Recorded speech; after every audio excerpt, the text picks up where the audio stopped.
मृत्यु के बाद भी साथ जाती हैं ये 5 चीजें। मित्रों, जैसा कि हम सभी जानते हैं कि जिसने भी इस मृत्यु लोक में जन्म लिया है उसकी एक ना एक दिन मृत्यु अवश्य ही होनी है।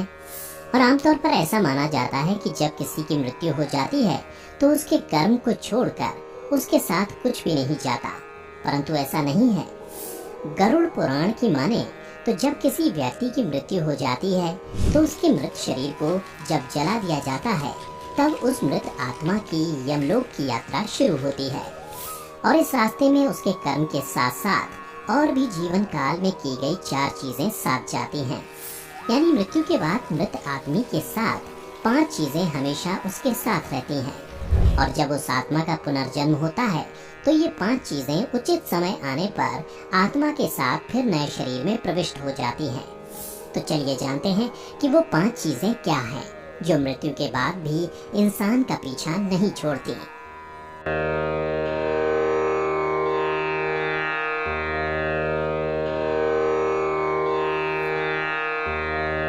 गरुड़ पुराण में जिन 5 चीजों का उल्लेख किया गया है उसमें सबसे पहला है कामना। गरुड़ पुराण की माने तो पुनर्जन्म के समय कामना मनुष्य और दूसरे जीवों को फिर से नए शरीर को धारण करने में सहयोग करती है। कामना के अनुसार ही मनुष्य को नए शरीर की प्राप्ति होती है।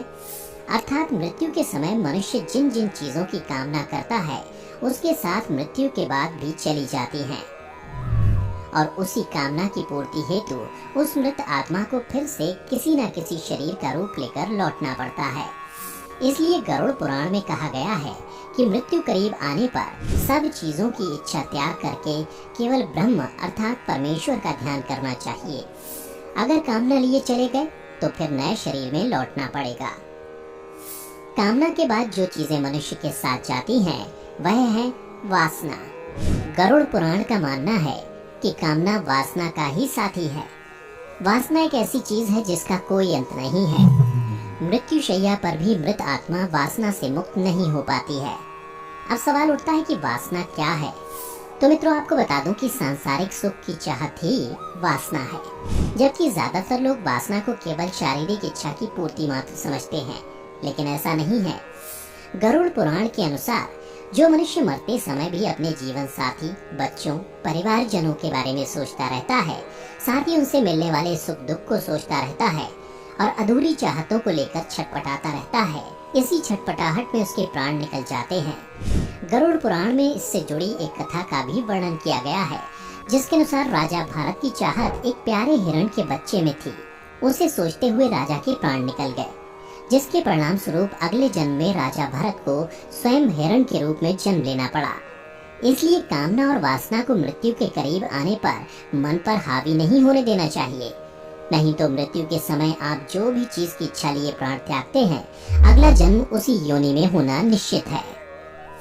वासना के बाद जो चीजें मृत्यु के बाद भी इंसान के साथ बनी रहती हैं, वह है उसके द्वारा जीवन भर किए जाने वाला कर्म। गरुड़ पुराण का मानना है कि मनुष्य जीवन भर कर्म करता है, चाहे वह कर्म अच्छा हो या बुरा हो, वह मृत्यु के बाद उसके साथ सदैव बना हुआ रहता है।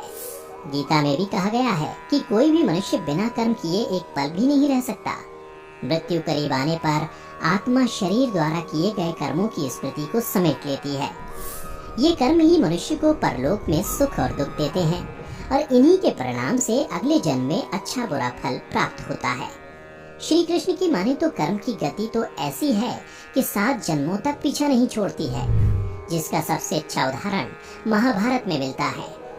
वाणों की शैया पर लेटे हुए भीष्म ने जब श्री कृष्ण से पूछा कि मुझे ऐसी मृत्यु क्यों प्राप्त हुई, तो श्री कृष्ण ने उन्हें 101 जन्म पूर्व की घटना याद दिलाते हुए कहा कि 101 जन्म पूर्व आपके कारण एक कर कहते की मृत्यु ऐसे ही हुई थी, इसलिए आज आप वाणों की शैया पर पड़े हुए हैं।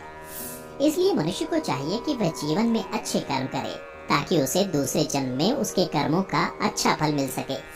कर्म के बाद गरुड़ पुराण में कर्ज का वर्णन किया गया है, जिसके अनुसार इंसान को चाहिए कि यदि वह जीवित रहते किसी से कर्ज ले तो उसे मरने से पहले जरूर चुका देना चाहिए, क्योंकि लिया गया कर्ज और दिया गया कर्ज दोनों ही जन्म जन्मांतर तक पीछा नहीं छोड़ता है। गरुड़ पुराण में बताया गया है कि कर्ज लेकर मरने पर कर्जदाता जब परलोक में आता है तो अपना कर्ज का धन वापस मांगता है।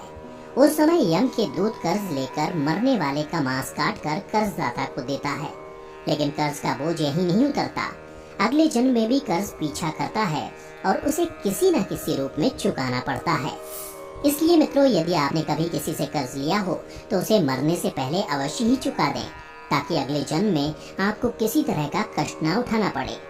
कर्ज के बाद जिस पांचवी चीज के बारे में बताया गया है वह है पुण्य, जो मृत्यु के बाद भी मृत आत्मा के साथ यमलोक से लेकर दूसरे जन्म तक बनी रहती है। पुण्य। गरुड़ पुराण में बताया गया है कि आपके द्वारा किया गया दान परोपकार का पुण्य कई जन्मों तक साथ चलता है। जीवन में जब कोई अपरिचित आपकी गरुड़ मदद करे तो ये समझ लीजिए कि वह आपके पूर्व जन्म का पुण्य चुका गया है। शास्त्रों में दान पुण्य को बैंक में रखे धन की तरह कहा गया है, जो बुरे वक्त में समय समय पर काम आता है। इसलिए मनुष्य को पुण्य रूप धन को जीवन भर जमा करते रहना चाहिए। अक्षय तृतीया, अक्षय नवमी, माघ पूर्णिमा, कार्तिक पूर्णिमा, गंगा दशहरा, मकर संक्रांति कुछ ऐसे दिन हैं जिनमें किया गया दान पुण्य कई जन्मों तक व्यक्ति को सुख देता है और ये पुण्य जन्मों जन्म तक आपके साथ बना रहता है। इसलिए मित्रों, मनुष्य रूपी जीवन में गरुड़ पुराण में बताए गए इन सभी चीजों का खास ध्यान रखें, ताकि मृत्यु के बाद आपको सदगति की प्राप्ति हो। तो मित्रों, उम्मीद करता हूँ कि आपको हमारी ये कथा पसंद आई होगी। अगर पसंद आई हो तो इसे ज्यादा से ज्यादा लाइक और शेयर करें। साथ ही अगर आप पहली बार हमारे चैनल पर आए हैं तो हमारे चैनल को अभी सब्सक्राइब कर लें। फिलहाल आज की वीडियो में इतना ही। अब हमें इजाजत दें। आपका बहुत बहुत शुक्रिया।